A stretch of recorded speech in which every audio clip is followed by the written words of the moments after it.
I haven't talked to you guys in a while because I honestly haven't been channeling as much. Like, there has been little bouts of it, but nothing has really come through for the radio show. I did have some crazy dreams that I wanted to talk to you guys about, but I just didn't really think it was going to hit that hard. So I wanted to just like wait until I felt like this.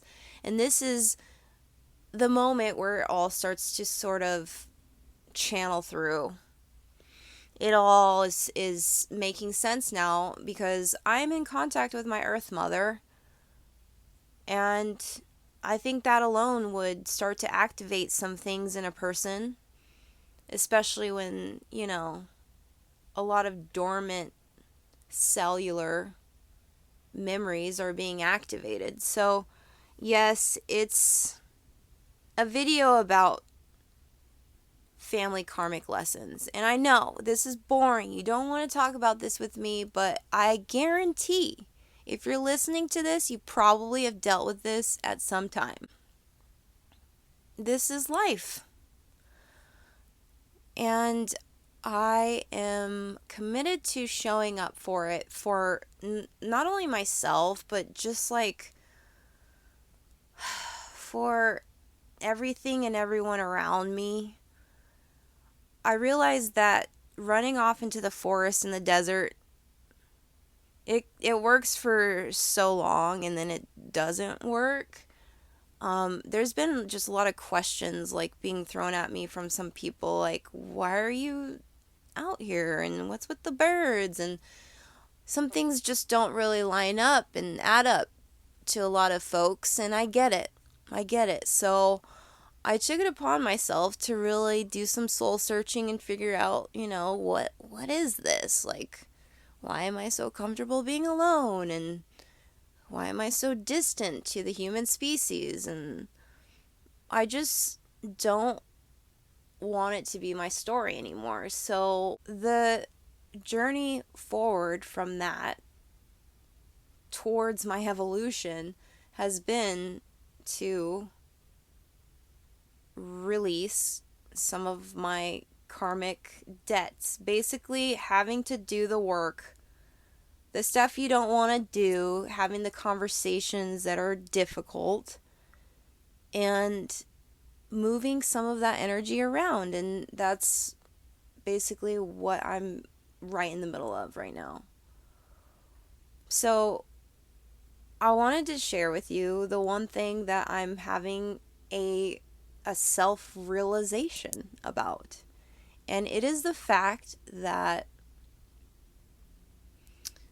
I'm realizing these bad, effed up people, per se, you know, them playing this perfect role that they're playing. And I'm getting to the point where I'm realizing, wow, I've shed all these layers. I've pulled back all of this past memories, cellular memories, and just releasing more and more of the trauma bonds that are deep in my spirit. And I'm getting to the point that this inner gift has always been to meet that reflection with unconditional love. Now, I know, before I even said it, I was like, okay, they're just gonna zone out. But this is it, you guys. I got to drive this home with myself at least. So I basically got to this place where it was just too easy to make these people the bad people. You know, I've talked to you guys about this before. I called them the dark triad. I'm not calling them the dark triad anymore. This is so obvious. These people were playing a game. It's so it's so laughable at this point that it's not even funny how much the joke's on me. The reality check was that these people were never ever designed to show up in the way that you needed them to. Like, they can't, they won't, they don't. But you're the one that had the key all along, because it was too easy to make them the villain. I mean, at this point, it's not even worth it. One of my family members is on the other side anyway. And by the way, I will say, when somebody passes, it's actually, if you're psychic and tuned in, you probably have even more communication with them. You didn't talk when they're alive, but guaranteed you're going to talk when they're on the other side. So you got to deal with this. It like doesn't even go away. It just intensifies that oneness. It's like your mind continues to fight it. Like, no, this person's a POS. This person did this to me. You know, it's interesting how much we just continue to slave away for that pain, identifying with it so much. This is mine. I want this. I want this story. You know, that woman is effed up. I feel so stupid at the fact that I'm still running these human games, but I'm trying to have like compassion with myself. It's not fun to keep beating the devil. You know what I mean? Like, yeah, these people, especially if you've been in like the empath narc dynamic, you guys get it. You guys get it. Like, these people feed, man. They go after us. They try. They try us. Every single chance they get. And yet, through all the bait and switching, all the freaking nonsense, you're just searching for your truth and your inner child, and it's just like, can we just go home? Yes. And that is that unconditional love. I know I sound out there, and I'm going back to my woo-woo roots, but this has changed my life. Like, we gotta stop hating. Like, these people are haters at their core. Why resonate?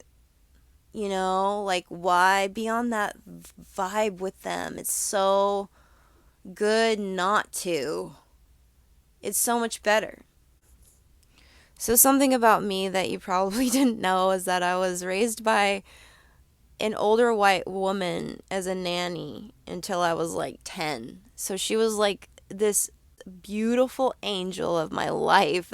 She's like Bob Ross-esque type of person, you know what I mean? Like, just so chill and laid back and cool. They're so talented and creative. Like, she could do everything, and she basically just raised me until she passed away when I was 10. So, going into a different world at that point, I started training gymnastics and started really going under my real mother's wing at that point. At that time, I was able to start taking care of myself a lot more. I realized how much she had affected me. That maybe, maybe, just maybe, that I had attached to her as my mother. Maybe psychologically, growing up as a child, I wanted her to be somewhere in the back of my subconscious mind. I wanted her to be my mother. And this has caused some sort of disconnect. There has always been this difference in attachment style that I had with my earth mother. I call her that because, you know, she's just very good in the terms of this planet. She took care of me materially very well. She was a great mother. But that's kind of as far as it goes. The mental, emotional, the spiritual, it's not. It wasn't developed in this lifetime very much. And that may have been due to the fact that I was reserved. I was maybe already attached to my nanny, the person that really put in that work with me as a child from 0, just born, to 10. And that's something to think about. Like, wow, I have never really processed the fact that I didn't fully attach to my mother. And that is okay. I had a reason not to. I had already experienced love on a level that was more akin to what my soul had wanted or needed. So at this time, like, it's so crucial for me to just like for, forgive this whole situation. My mother, it's not her fault, like, at all. And okay, like, it gets pretty deep when you just totally let it go. And the enemy's just like mask melts off and it's not even that or them anymore. The monster under the bed, the light is shown on it and it's nothing. It's an illusion. Everything you had thought about these people. Yes, they hurt you, but the unconditional love is the only thing that's real. The underlying purpose is love.